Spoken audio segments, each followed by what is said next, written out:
Hello my dear students, I hope आप सभी बहुत अच्छे होंगे। चलिए आज के वीडियो के द्वारा हम उन बच्चों की प्रॉब्लम सॉर्ट आउट करने वाले हैं जो बच्चे हमसे बराबर लगातार कह रहे थे कि सर कोई ऐसा वीडियो लाइए जिससे हमारे मैथ्स में कुछ इम्प्रूवमेंट हो सके। हम बार बार स्कूल लेवल पर फेल हो रहे हैं, हमको एग्ज़ाम्स देते हैं, हमको मैथ्स के सम समझ में नहीं आते हैं, हमें ये नहीं पता है कि मैथ्स में करना क्या होता। तो बेटा ऐसे ही बच्चों के लिए वीडियो बहुत ही ज़्यादा हेल्पफुल होने वाली है। याद रखिए बेटा, इस वीडियो को अंत तक आप जरूर देखिएगा। इसमें हम आपकी इस प्रकार की सभी प्रॉब्लम्स को सॉर्ट आउट करने वाले हैं और आज से हम वादा करते हैं कि कभी भी आप मैथ्स में फेल नहीं होंगे। लेकिन मैथ्स को पढ़ने से पहले आखिर इसमें ऐसा क्या होता है जिसको हमें समझना है। तो आपको हम ये बता दें कि बेटा मैथ्स कुछ अपने आप में कुछ नहीं है।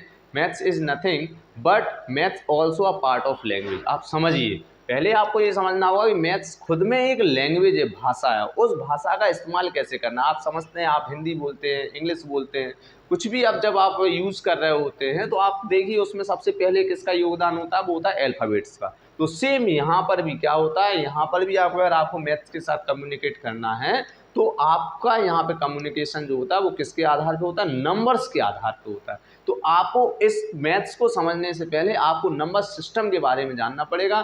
जब आपको नंबर सिस्टम के बारे में जानकारी हो जाएगी तो ऑटोमेटिकली मैं वादा करता हूँ आपको मैथ्स आना स्टार्ट हो जाएगी। चलिए, तो आपका टाइम वेस्ट किए बिना हम अपने वीडियो को कंटिन्यू करते हैं। चलिए, तो इसमें हमें क्या पढ़ना है, सबसे पहले हमने आपसे बात की है कि हम अल्फ़ाबेट्स समझेंगे मैथ्स के। तो वो आपके क्या है, टू पार्ट्स में डिवाइड है, मतलब पूरा जो नंबर सिस्टम है वो टू पार्ट्स में डिवाइड होता है। सबसे पहला आपका पार्ट है यहाँ पर इमेजिनरी नंबर और दूसरा है आपका रियल नंबर। तो इनके बारे में हम आपको थोड़ा थोड़ा जानकारी दे दें कि जो इमेजिनरी नंबर होते हैं बेटा, वो ऐसे all those number which are written in square root and also having negative sign, मतलब ऐसे सभी इंटीजर जो कि नेगेटिव हो और उन पर स्क्वायर रूट हो। या हम इसकी डेफिनेशन कैसे बोल सकते हैं, the square root of all negative integers, मतलब जितने भी नेगेटिव इंटीजर्स हैं अगर हम उनका स्क्वायर रूट निकालते हैं तो वो सभी क्या होते हैं, इमेजिनरी नंबर्स बन जाते हैं। ठीक है, बट हम बात करेंगे रियल नंबर्स की। तो रियल नंबर्स का क्राइटेरिया थोड़ा बेटा बड़ा है, तो इसको हम थोड़ा अच्छे से समझेंगे। तो चलिए यहाँ पे हम समझते हैं कि रियल नंबर्स क्या हैं। तो रियल नंबर्स के लिए आपको समझना पड़ेगा कि यहाँ जो रियल नंबर्स हैं वो दो पार्ट्स में हमारे डिवाइड होते हैं। पहला हमने पढ़ा यहाँ पर कौन सा, रेशनल नंबर, और दूसरा हम समझेंगे इरेशनल नंबर। तो जो रेशनल नंबर है उन्हें क्या बोलते हैं, तो rational number all those numbers which are expressible in the form of P upon Q, मतलब ऐसे सभी नंबर जिन्हें हम पी अपॉन क्यू के फॉर्म में लिख सकते हैं उन्हें हम क्या बोल सकते बोलेंगे, वो हमारे कहलाएंगे रेशनल नंबर। अब इसके लिए आपको थोड़ा सा तीन बातों पे ज़्यादा ध्यान देना है। पहला, सबसे पहला पॉइंट जो आता है वो ये है कि क्यू की वैल्यू कभी भी बेटा जीरो नहीं होनी चाहिए। ठीक है, क्योंकि आपको बहुत अच्छे से जानकारी होगी कि क्यू जीरो के साथ कभी भी डिवीजन पॉसिबल होता ही नहीं है। तो इसलिए हम क्या करेंगे कि यहाँ पे इसका विशेष ध्यान रखेंगे कि कोई भी ऐसा नंबर दिया है अगर उसके अपॉन में क्यू की वैल्यू अगर जीरो हो जाती है तो वो फिर रेशनल का पार्ट नहीं होगी। ठीक है, और रेशनल का पार्ट कब होगी, कि जब वो पी अपॉन क्यू के फॉर्म में एक्सप्रेसिबल है बट वहां पे क्यू की वैल्यू क्या नहीं है, जीरो नहीं है। ठीक है, दूसरी बात आपको क्या याद रखना है कि यहाँ पर जो P और Q हैं दोनों की दोनों क्या होते हैं बेटा, इंटीजर्स होते हैं। क्या होते हैं, इंटीजर्स होते हैं। ठीक है, अभी हम और भी बताएंगे, आपको जानकारी देंगे कि इंटीजर्स आखिरकार किन्हें बोलते हैं। ठीक है, और दूसरा आपका जो P और Q के बीच में जो है एक के अलावा कुछ भी कॉमन नहीं होता, तो ऐसे सभी नंबर्स को क्या बोलते हैं, को प्राइम नंबर्स बोलते हैं। मीन्स आपके जो P और Q है वो किस फॉर्म में होते हैं, को प्राइम फॉर्म में होते हैं। ठीक है, तो आपको जानकारी होगी शायद को प्राइम नंबर क्या होते हैं। अगर नहीं पता है तो हम आपको बता दे रहे हैं, को prime number all those numbers which are having only one as a common, मतलब कि ऐसा पेयर जिसमें वन के अलावा कुछ अदर नंबर कॉमन नहीं आता है, वो को प्राइम है। जैसे हमने यहाँ पे लिख दिया, हमने लिख दिया 3 और 4, तो इनके बीच में आप देखिए 3 और 4 के बीच में क्या कॉमन आएगा, वन के अलावा कुछ कॉमन नहीं आएगा। तो ऐसे बहुत से आपके पेयर बन जाएंगे जिनमें वन के अलावा कुछ कॉमन नहीं आता, वो आपके क्या हो जाएंगे, वो आपके को प्राइम होंगे। और तीसरी जो सबसे इंपॉर्टेंट बात आपको इसमें याद रखना है, क्या याद रखना है कि इसमें आपको ये याद रखना है कि जो भी आपके इंटीजर्स हैं, जो भी आप इंटीजर लिख रहे हैं वहां पर क्यू की वैल्यू आपको निगेटिव नहीं लेनी है। Q not a negative number, Q को नेगेटिव नहीं लेना है। अगर दिया है तो हम ये नहीं कहेंगे कि रेशनल है, बट हम क्या करेंगे, जब भी उसको सॉल्व करेंगे, जैसे आपको दिया है कि 8/-3, तो हम इसको कैसे लिख देंगे, इसके माइनस साइन को या फिर तो आप ऊपर ट्रांसफर कर दिए, नहीं तो -1 से ऊपर और नीचे मल्टीप्लाई कर दीजिए। ठीक है, तो इसका ये करेक्ट भी ये होता है। इसके बाद आप किसी भी चीज़ को सॉल्व कीजिए। जैसे आपको कोई फ्रैक्शन दिया होता है, आप देखते हैं यहाँ पे ऐसा लिख दिया जाता है -2, है ना, आपको कंफ्यूज करने के लिए बेटा जी, बात याद रखिए, ये सिर्फ आपके लिए एक कंफ्यूजन क्रिएशन है। ठीक है, अगर आप इसमें डायरेक्ट एलसीएम ले लेते हैं, ठीक है, इसके साइन को ट्रांसफर किए बिना, तो ये क्या होगा, आपका रॉन्ग हो जाएगा। इससे को सॉल्व करने का सही तरीका क्या होता है, तो सबसे बढ़िया तरीका ये होता है कि सबसे पहले इस नेगेटिव साइन को आप न्यूमरेटर के पास ले जाओ और उसके बाद उसको हम क्या करेंगे, फर्दर सॉल्व करेंगे। और जब हम इसको सॉल्व करेंगे तो आप देखिए, जब बेस सेम है यहाँ पर, तो आपका क्या होता है, डायरेक्टली सॉल्व होता है, तो -5 में से 4 हो जाएगा, तो माइनस का 1 बचेगा, माइनस की वैल्यू बढ़ी है। तो आपको हमने आपको क्या समझाया कि सबसे ये 3 पॉइंट्स आपको थोड़ा सा ज़्यादा ध्यान रखने हैं। और यहाँ पर एक चीज़ और चौथा पॉइंट हम अपने ऐड कर रहे हैं कि यहाँ पर जो आपका P है, वेयर P आपका 0 भी हो सकता है, पॉजिटिव भी हो सकता है और नेगेटिव भी हो सकता है। ठीक है, मतलब हम कह सकते हैं कि ऐसा व्यक्ति, इसको किसी चीज़ में परहेज नहीं है। ठीक है बेटा, मतलब यहाँ पर जो P है वो आपका 0 भी हो सकता है, पॉजिटिव भी हो सकता है, नेगेटिव भी हो सकता है, बट Q के लिए बहुत बाउंडेशन है। याद रखना बेटा, Q जो है 0 के इक्वल नहीं होना चाहिए। दूसरा आपका क्या है कि Q अगर कहीं पर नेगेटिव है तो उसको हम फिर पॉजिटिव बना सकते हैं, लेकिन हम ये नहीं कह रहे हैं कि अगर नेगेटिव है तो वो इरेशनल है। हम इसको इरेशनल नहीं बोल सकते, ये है रेशनल, बट इसको हमने कहा जब हम सॉल्व करेंगे तो सॉल्व करते समय इस बात का याद रखना है कि जो ये माइनस है उसको हम न्यूमरेटर में लेंगे। ठीक है बेटा, चलिए इसके बाद एक पार्ट आपका यहाँ पर हमने दिया। अच्छा, रेशनल नंबर में और बहुत से पार्ट होते हैं, अभी तो हमने सिर्फ रेशनल नंबर के बारे में आपको जानकारी दी है। रेशनल नंबर में जो पार्ट होते हैं उनको हम अभी नेक्स्ट स्लाइड में डिस्कस करने वाले हैं।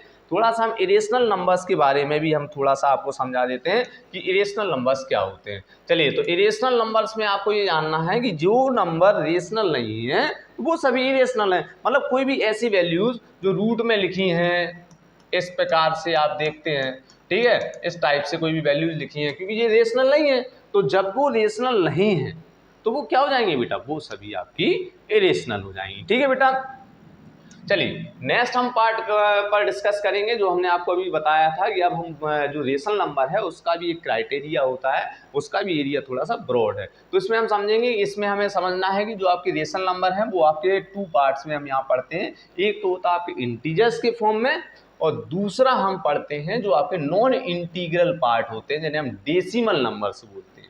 ठीक है, इंटीजर्स तो आप सिंपली आप जानते हैं, जैसे लिखा है -8, 5 लिखा है, 3 लिखा है, कुछ भी लिखा है वो सब इंटीजर्स में होते हैं। बट नॉन इंटीग्रल में खास तौर से जैसे आपने लिखा कोई भी डेसिमल वैल्यूज इस प्रकार से आपने लिख दी है, ठीक है, आपने यहाँ लिख दिया इस टाइप से, ठीक है, कोई भी वैल्यू आप ले सकते हैं, जरूरी नहीं है कि 3 लेना है, आप 7 ले लो, 17 ले लो, कुछ भी यहाँ पे आप यहाँ पे क्या कर सकते हैं, इंक्लूड कर सकते हैं। ठीक है, तो इस टाइप की जो वैल्यू होती है वो सभी आपकी डेसिमल के अंदर कैलकुलेट की जाती है। ठीक है, अब डेसिमल नंबर जो होते हैं उनके अंदर भी अगर आप कभी डिस्कस किए हो किसी से और नहीं किया है तो हम आपको बहुत ही डीप नॉलेज देंगे। आज आप समझ लीजिए कि आज आपकी मैथ्स की समस्त जितनी भी आपके माइंड में प्रॉब्लम्स हैं वो सभी कंप्लीटली सॉल्व आउट हो जाने वाली हैं। तो जो इंटीग्रल पार्ट हैं वो भी हमारे 2 फॉर्म में यहाँ पे देखने को मिलते हैं।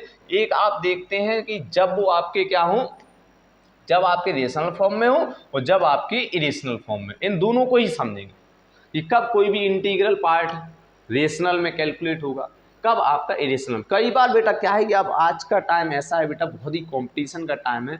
आप देख रहे हैं कि आप कोई भी पर्टिकुलर क्लासेस ले लो या आप किसी भी कॉम्पिटिटिव एग्जाम्स में ले लो, सभी जगह एमसीक्यूज आने लगे। तो एमसीक्यूज में ये छोटी छोटी चीज़ें पूछ ली जाती, कोई डेसिमल दे दिया जाएगा आपको और पूछा जाएगा कि बताइए कि या ये रेशनल है या इरेशनल।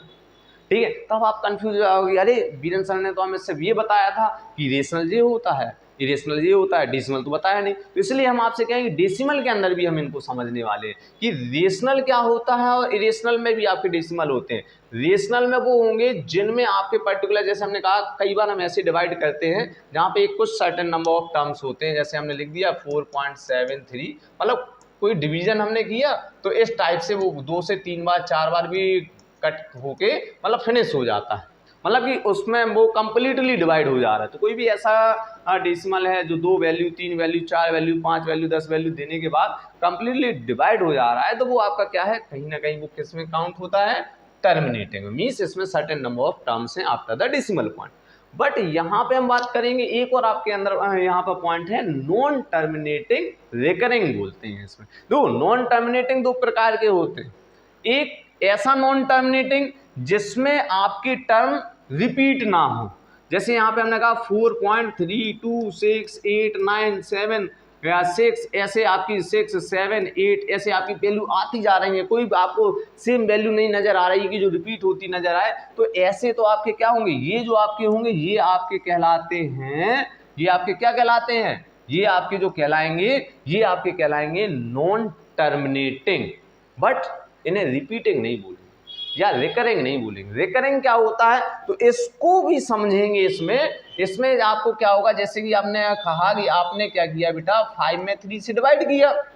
जब आप 5 में 3 से डिवाइड करते हैं तो यहाँ आप देखते हैं कि 3 बन जा 3, 2 बचता है, 3 6 जा 18, फिर 2 बचता है, 3 6 जा 18, 3 6, तो इस टाइप की वैल्यू आती चली जाए। मतलब सेम पर्टिकुलर एक नंबर, 2 नंबर या 3 नंबर कई बार होते हैं, वो आपकी 3 डिजिट आपकी प्रॉपर डिवाइड सेम रिपीट होती चली जा रही है। मान लीजिए कहीं लिखा है 2.535353 इस टाइप से रिपीट हो रहा है, या कहीं पे लिखा है 17.543543 इस टाइप के आपको क्वेश्चन दिए होते हैं। तो आपको ये समझना है कि ये जो आपका है ये दोनों की दोनों आपके नॉन टर्मिनेटिंग होंगे, क्योंकि इनमें सर्टेन नंबर ऑफ टर्म नहीं है, डिवाइड नहीं हो रहा है, कंप्लीट कट नहीं हो रहा है। अगर कंप्लीट कट हो जाता तो वो टर्मिनेटिंग होता, अब चूंकि कंप्लीट कट नहीं हो रहा है तो इसको हम क्या बोलेंगे, नॉन टर्मिनेटिंग बोलेंगे। अच्छा, नॉन टर्मिनेटिंग में हमने अभी आपको 2 पार्ट बताए। नॉन टर्मिनेटिंग में एक तो होता है रिकरिंग, एक होता है नॉन रिकरिंग। तो जो आपको ये एग्जाम्पल हमने दिया है ये आपका नॉन रिकरिंग का एग्जाम्पल है, नॉन रिकरिंग का एग्जाम्पल। रिकरिंग मीन्स क्या होता है, रिकरिंग मीन्स होता है कोई डिजिट्स रिपीट होना, रिपीटेशन को हम रिकरिंग बोलते हैं, ठीक है। और यहाँ पर आपका क्या है कि जो नॉन टर्मिनेटिंग में रिकरिंग है वो कौन कौन से, हमने इस टाइप से आपको कुछ एग्जांपल्स आपको दे दिए। तो बेटा ये सभी आप ये दोनों जो पार्ट हैं, एक तो टर्मिनेटिंग और एक आपका नॉन टर्मिनेटिंग हो बट वो रिकरिंग हो, तो वो भी आपका किस में काउंट होगा, रेशनल में। लेकिन अब दूसरी बात करेंगे इरेशनल में फिर कौन से डेसिमल काउंट होंगे, तो ऐसे सभी डेसिमल नाइदर टर्मिनेटिंग, मतलब जो जिनमें ना तो एक पर्टिकुलर नंबर ऑफ टर्म हो, जैसे इनमें, ठीक है, जैसे आप इस एग्जांपल को देख रहे हैं तो इसमें एक पर्टिकुलर नंबर ऑफ टर्म है ही नहीं है, आते चला जा रहा है। और दूसरा नॉन टर्मिनेटिंग का वो रिकरिंग पार्ट होना चाहिए। रिकरिंग का पार्ट कैसा होना चाहिए, नॉन टर्मिनेटिंग का रिकरिंग पार्ट नहीं होना चाहिए, ठीक है। मतलब ये दोनों चीजें नहीं होना चाहिए, ना तो वो टर्मिनेटिंग होना चाहिए और ना ही वो रिकरिंग टाइप का नॉन टर्मिनेटिंग होना चाहिए। तो वो सभी आपके इरेशनल में आएंगे। तो अगर ये वैल्यू है वो इरेशनल में होगी। और सबसे अच्छा एग्जाम्पल आप लोग पढ़ते रहते हैं, आपने देखा होगा कहा जाता पाई, आपने डिस्कस किया होगा कभी क्लास में अपने टीचर्स के साथ, और टीचर्स कहते हैं कि जो पाई है वो एक आपकी इरेशनल वैल्यू है। तो कभी आपने सोचा है कि पाई इरेशनल क्यों है, क्यों टीचर्स आपसे कहते हैं कि पाई इरेशनल है, क्योंकि जो पाई की वैल्यू आप देखते हैं क्या होती है 3.14 इस टाइप से आती चली जाती है। अब ये क्या है, यहाँ पे ना तो वो वहाँ पे वैल्यू आपको क्या होती नजर आती है, रिपीट होती नजर आती है। जैसे कि हम जनरली बात करें, आई थिंक इसकी जो वैल्यू होती है वो क्या होती है 3.141592 इस टाइप से होती है, शायद मुझे 3-4 ही डिजिट तक याद है, बाकी का आप लोग देख लेना। तो हाँ, मतलब ये इस टाइप से इसमें क्या होता है, रिपीट होता आप देखते हैं कि इसका एंड नहीं मिलता है। बट यहाँ पे आप क्या देख रहे हैं कि यहाँ पे आपको ये देखना है कि आपकी कोई भी वैल्यू आपकी रिपीट होती ही नजर नहीं आ रही है। तो ये क्या है, पहला तो आपका क्या होगा, नॉन टर्मिनेटिंग होगा, और दूसरा क्या होगा, नॉन रिकरिंग होगा। तो नॉन टर्मिनेटिंग और जो नॉन रिकरिंग होता है उसी को हम क्या बोलते हैं, इरेशनल। यही रीजन है कि हम पाई को इरेशनल में काउंट करते हैं। जबकि जो पाई की वैल्यू आपकी जो होती है 22/7 वो आपकी किस में कैलकुलेट की जाती है, किस टाइप का डेसिमल में, तो वो होती है, चलिए कमेंट बॉक्स में आप जाके बताइए कि जो 22/7 जो पाई की वैल्यू है वो आपकी एक रेशनल है या इरेशनल है। चलिए ये आपके लिए क्वेश्चन हो गया।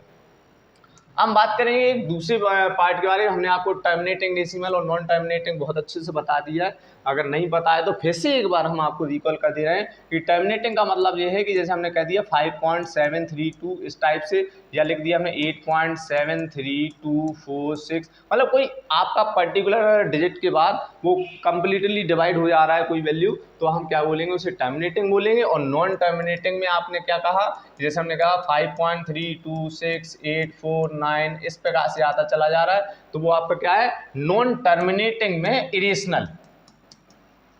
कैसा है, इरेशनल है, ठीक है। और अगर मान लीजिए नॉन टर्मिनेटिंग में कुछ ऐसा आ रहा है 5.32 32 32 ऐसा आ रहा है, ठीक है, तो जी क्या है जी, नॉन टर्मिनेटिंग में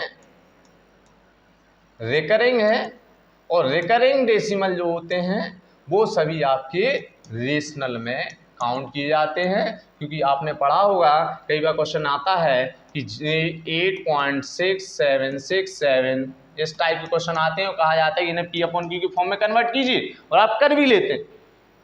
और जब आप उन्हें कर लेते हैं तो इसका मतलब क्या है कि हमने आपको बताया कि ऐसे सभी नंबर जिन्हें हम P/Q के फॉर्म में कन्वर्ट कर सकते हैं वो आपकी रेशनल है। सो दैट मीन्स हम कह सकते हैं कि ऐसे टर्म जो भी मतलब यह ऐसे नंबर जो भी आपके रिकरिंग टाइप के आपके रिपीटिंग हो वो आपके क्या कहलाते हैं, सभी आपके रेशनल होंगे, ठीक है। अब चलिए नेक्स्ट स्लाइड पर बात करते हैं। दूसरा आपका आता है इंटीजर्स के बारे में बेटा। तो इंटीजर्स क्या है, तो इंटीजर्स को आपको समझना है। तो इंटीजर में आपके कुछ 3 पार्ट हम आपके पास लेके आए हैं, है ना। इंटीजर में सबसे पहला आपका आता है नेगेटिव इंटीजर। आप देखते हो कहीं कहीं पे इस टाइप से लिखा होता है या Z- लिखा होता है, इसको इस प्रकार से कई जगहों पे सिंबलाइज किया जाता है ना।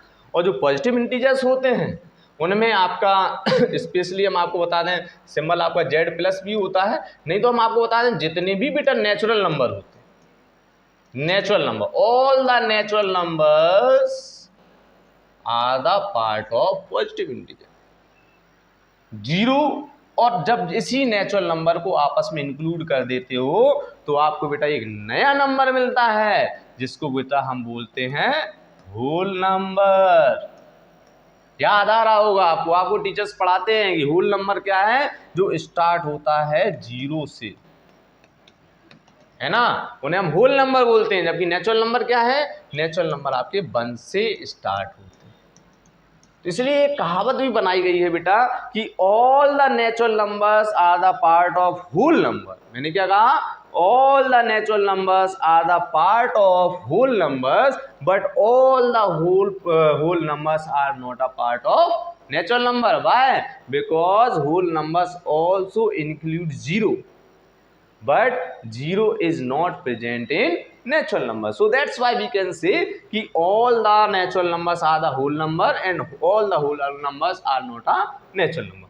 जबकि हम नेगेटिव इंटीजर्स की यहाँ बात कर रहे हैं तो जितनी भी नेगेटिव वैल्यूज होती हैं, जैसे हमने कहा यहाँ पर आप देखते हैं -1 -2 -3 -4 इस प्रकार से आपको वैल्यूज दी रहती हैं, वो सभी आपके क्या है, नेगेटिव इंटीजर्स हैं। आप लोगों ने नंबर लाइन पर तीनों को समझा होगा। तो जो इंटीजर्स होते हैं उन्हें नंबर लाइन पर बहुत बढ़िया तरीके से रिप्रेजेंट करते हैं। देखा होगा यहाँ पे 0 होता है, यहाँ पे पॉजिटिव इंटीजर्स होते हैं सभी, और यहाँ पर नेगेटिव इंटीजर्स होते हैं, ठीक है। चलिए वीडियो ज़्यादा लेंथी ना हो इसलिए हम थोड़ा सा जल्दी जल्दी इसको कर रहे हैं। अगर आपको एक बार में समझ में नहीं आ रहा है बेटा तो इसको 2 से 3 बार देखिए। और आपके ऐसे कोई भी दोस्त हैं जिन्हें इस प्रकार की प्रॉब्लम है, जिन्हें मैथ समझ में नहीं आता है, जो मैथ से बार बार फेल हो रहे हैं, तो उन बच्चों तक इस वीडियो को जरूर पहुँचाइए। देखिएगा उनका भी थोड़ा बहुत क्या हो जाएगा, भला हो जाएगा, है ना बेटा। चलिए यहाँ बात करेंगे हम नेचुरल नंबर्स की। हमने आपको इससे पहले वाली स्लाइड में नेचुरल नंबर समझा दिए, तो अब इसका थोड़ा सा एरिया और हम देखते हैं कि आखिर नेचुरल नंबर्स जो हैं वो भी क्या डिवाइड हो सकते हैं। तो हाँ बेटा, नेचुरल नंबर्स को भी हम 2 पार्ट्स में यहाँ पर पढ़ते हैं, ठीक है। पहला जो पार्ट है वो है आपका इवन नंबर, और जो दूसरा पार्ट है वो है आपका ऑड नंबर। पहला हमने आपको क्या बता दिया, इवन नंबर बता दिया, और दूसरा आपको बता रहे हैं हम ऑड नंबर। इवन नंबर क्या होते हैं, all those numbers which comes to the table of 2, या ये कह सकते हैं विच आर डिविजिबल विथ 2, मतलब ऐसे सभी नंबर बेटा जो 2 से डिवाइड होते हों वो सभी आपके क्या हैं, इवन नंबर्स में कैलकुलेट किए जाते हैं। और एक चीज हम आपको बता दें बेटा, कोई भी नंबर लिखा हो अगर उसके लास्ट में 0 है, मैं कह रहा हूं कि ये है, इसके लास्ट में 0 है, तो ये आप समझ लीजिए कि ये आपका इवन नंबर होगा। क्यों? क्योंकि आपने पढ़ी होगी एक रूल ऑफ डिविजिबिलिटी, जिसे बोलते हैं हम डिविजिबिलिटी रूल ऑफ 2 को याद रखिए इवन नंबर्स के लिए, कि क्या ऐसे सभी नंबर जिनका यूनिट डिजिट या फिर 0 हो या 2 हो या 4 हो या 6 हो या 8 हो, ऐसे नंबर आपके क्या होते हैं, सभी इवन नंबर होते हैं। मैं कह रहा हूं, मैं आंख बंद करके इतनी बड़ी वैल्यू लिख दे रहा हूं, लेकिन हमने इसमें क्या किया, यूनिट प्लेस पर 4 को देखा और वो हमारा डिविजिबिलिटी रूल से बिलोंग कर रहा है, वो इन सभी नंबर से बिलोंग कर रहा है, तो हम इसको बिल्कुल सॉल्व करने की बेटा जरूरत नहीं होती है। इन्हें तो हम देखते ही चुटकियों से ही हम बता देते हैं कि ये क्या है बेटा, इवन नंबर है। क्यों? क्योंकि इसकी जो यूनिट प्लेस वैल्यू है वो 4 है, और 4 है इसका मतलब है वो 2 से डिवाइड होगा, और ऐसे सभी नंबर जो 2 से डिवाइड होते हैं उन्हें बेटा इवन नंबर्स बोलते हैं। आई होप आपको ये समझ में आ गया होगा। चलिए बात करेंगे ऑड नंबर्स की। तो ऑड नंबर क्या होते हैं, तो ऐसे सभी नंबर जो इवन नहीं, एक ऐसा भी हम समझ सकते हैं, all those natural number which are not even then they are odd. Means कोई भी जो नेचुरल नंबर है वो दो कैटेगरी में डिवाइड किए गए, एक तो वो जो आपके 2 से डिवाइड हो रहे हैं, दूसरे वो जो 2 से डिवाइड नहीं हो रहे हैं, तो वो सभी ऑड हैं। जैसे कि आप कह रहे हैं यहाँ पे 2 था, तो स्टार्टिंग कहाँ से होनी चाहिए, 1 से, इन्हें छोड़ते जाओ और नेक्स्ट नंबर लिखते जाओ। कितना ईजी है ना, आपको समझ में आ गया होगा। इन सभी को क्या बोलेंगे बेटा, ऑड नंबर्स बोलेंगे। ठीक है, आई होप ये आपको बहुत अच्छे से समझ में आ गया होगा मुझे लगता है। और आपसे बस एक ही रिक्वेस्ट है कि थोड़ा सा हमारे चैनल को भी प्रमोट कीजिए, थोड़ा जिस प्रकार से हम आपकी हेल्प कर रहे हैं आप भी थोड़ा सा हमारे सहयोग में आइए। ठीक है, अपने दोस्तों तक हमारे चैनल को पहुंचाइए। इसलिए नहीं कि थोड़ा हमारे ही इसमें कुछ मोटिव है, इसमें ऐसा नहीं है, उन बच्चों का भी बहुत ही भला होने वाला है मेरे साथ। याद रखिए, मैं गारंटी ले रहा हूँ कि अगर 1 महीने भी अगर कोई बच्चा मेरे चैनल पे है, मैं उसकी मैथ से रिलेटेड सभी प्रॉब्लम सॉर्ट आउट कर दूंगा। थैंक यू बेटा।